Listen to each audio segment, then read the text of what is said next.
ल साथी, अहिले हामी यो पञ्चकन्या मन्दिर धरान बिजेपुर डाँडामा रहेको आएको छौँ र 5वटा कन्या चाहिँ अहल्या, द्रौपदी, तारा, कुन्ती र मन्दोदरी चाहिँ आइपुगिसकेका छौँ। अब भित्र यसो मन्दिर परिक्रमा गर्छौँ अनि ट्याक्क बाहिरबाट यसो हेरेर हामी यहाँबाट अर्को मन्दिरतिर र यतापट्टि चाहिँ पाथिबारा युमा मन्दिर पनि रहेको छ सँगसँगै। साथी, अहिले भर्खर हामीले पञ्चकन्या मन्दिरको अगाडि खिच्यौँ भने अहिले हामीको मन्दिरको ठ्याक्कै पछाडिपट्टि यो रहेको जङ्गलमा छौँ र पञ्चकन्या मन्दिरमा चाहिँ 5वटा कन्याको चाहिँ नाम उल्लेख गरिएको छ। एउटा अहल्या, अर्को द्रौपदी,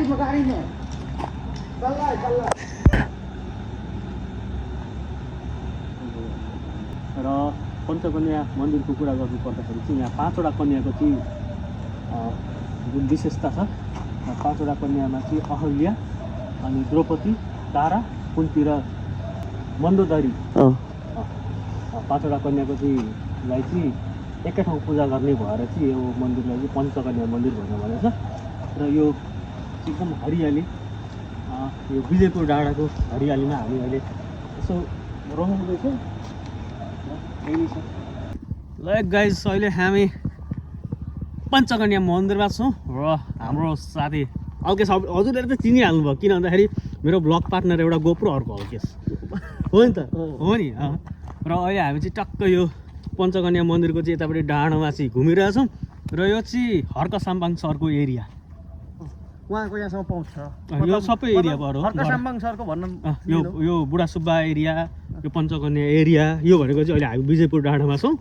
यो पनि धरान उपमहानगरपालिका होइन, यो धरान भनेको हो उपमहानगरपालिका नि हो। र चाहिँ हामी घुम्दैछौँ, एकदम रमाइलो छ।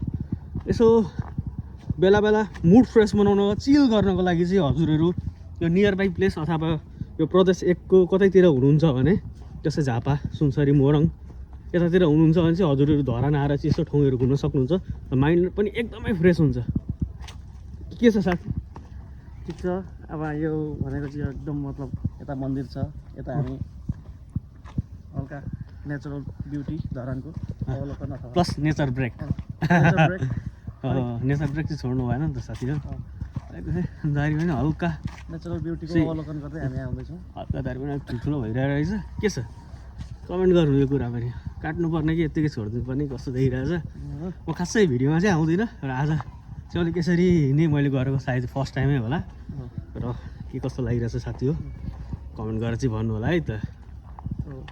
ल यति नै भन्दै अब यहाँ हामी पञ्चकन्या मन्दिरबाट अगाडि अब हामी कहाँ बुढा सुब्बा कि दन्तेकाली जस त्यो एरियातिर हामी जान्छौँ, त्यो पुगेर अपडेट आइहाल्छ है।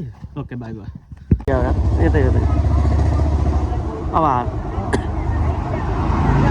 अब हामी प्रस्थान गर्दैछौँ बुढा सुब्बा मन्दिरतर्फ र यहाँ सिधा बुढा सुब्बा मन्दिर हामी आइपुग्यौँ। पार्किङ यतै बाहिर राख्दा हुन्छ, बाहिर राखौँ होला, भित्र पनि छ त।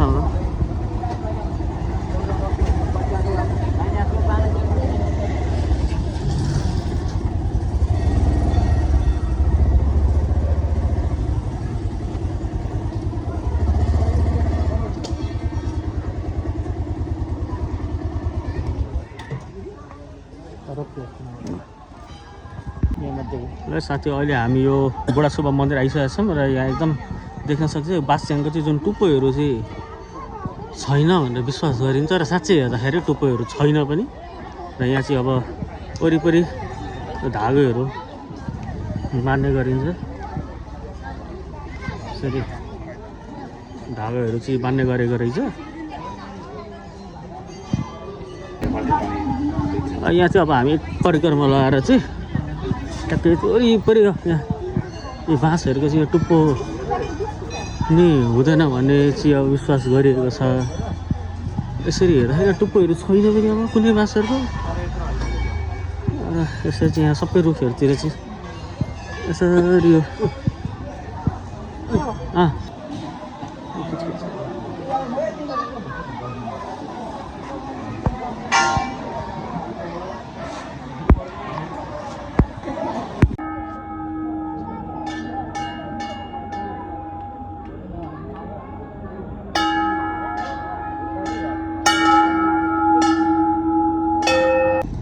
ल साथी अहिले हामी यो दन्तकाली शक्तिपीठ धरान 14 विजयपुर डाँडोमा आइसकेका छौँ र यो मन्दिरभित्र पनि देख्न सकिन्छ।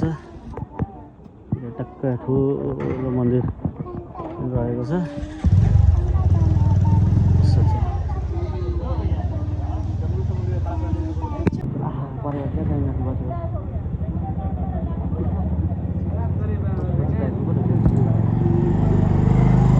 यो पशुपति भन्दा नि प्यागोडा स्टाइल हो। यो भनेको चाहिँ अब हिन्दू टेम्पलहरू प्रायः सबै प्यागोडा स्टाइलकै हुन्छ क्या।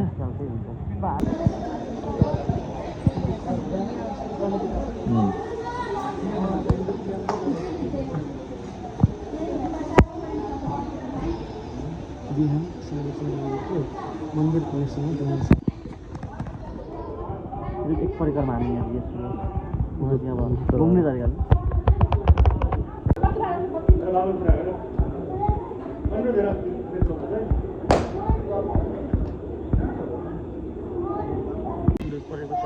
ल अहिले हामी यो दन्तकाली मन्दिरमा छौँ र यसको परिक्रमा गर्न गइरहेछौँ।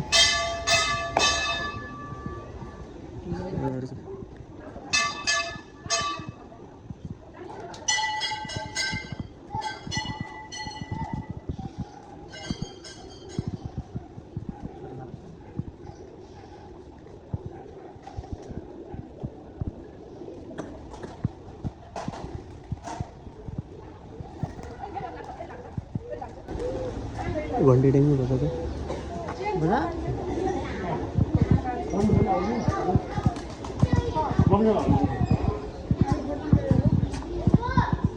ग्रुपमा हालिछ नि एक दुईवटा म त हालिहाल्छ केही भएन। म त अपडेट जस्तो भिडियोमा अथवा अपलोडमा चाहिँ अब सेलेक्टिभली हाल्नु त्यही हो।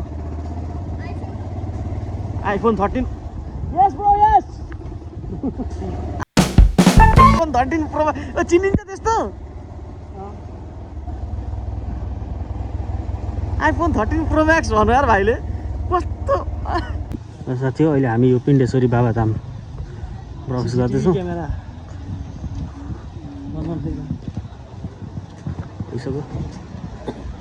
गेटबाट छिरे लगत्तै यहाँ देख्न सकिन्छ सानो किसिमको मन्दिरहरू रहेको छ।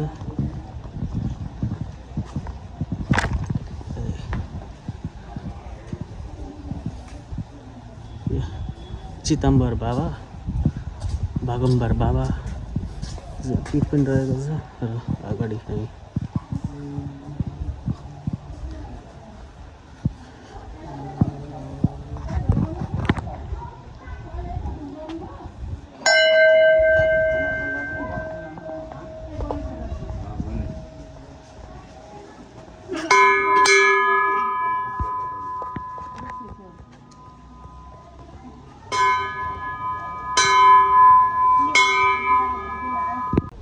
साथी हो अहिले हामी यो धरानको यो भ्यू पोइन्ट पनि आइसकेका छौँ।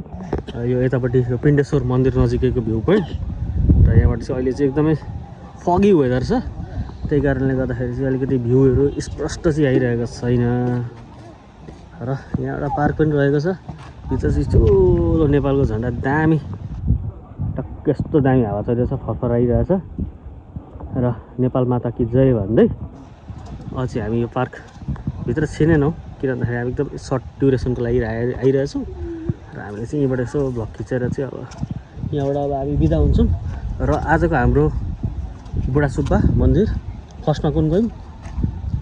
पञ्चकन्या गयौँ, त्यसपछि बुढा सुब्बा, त्यसपछि दन्तकाली र पिण्डेश्वरी भ्लगलाई चाहिँ अब यहीँ अन्त्य गर्दै हजुरहरूलाई अब पछि नयाँ एपिसोडमा नयाँ भ्लगमा फेरि भेटौँला भन्दै र हजुरहरू पनि एकदम स्वस्थ रहनु, खुसी रहनु, सुखी रहनु भन्दै धरानबाट म सचिन शिवाकोटी र मेरो साथी अल्केश नेपाल हामी यो ब्लगबाट बिदा माग्न चाहन्छु। हस्त ब्लग हेरिदिनु भएकोमा धेरै धेरै धन्यवाद। जय नेपाल।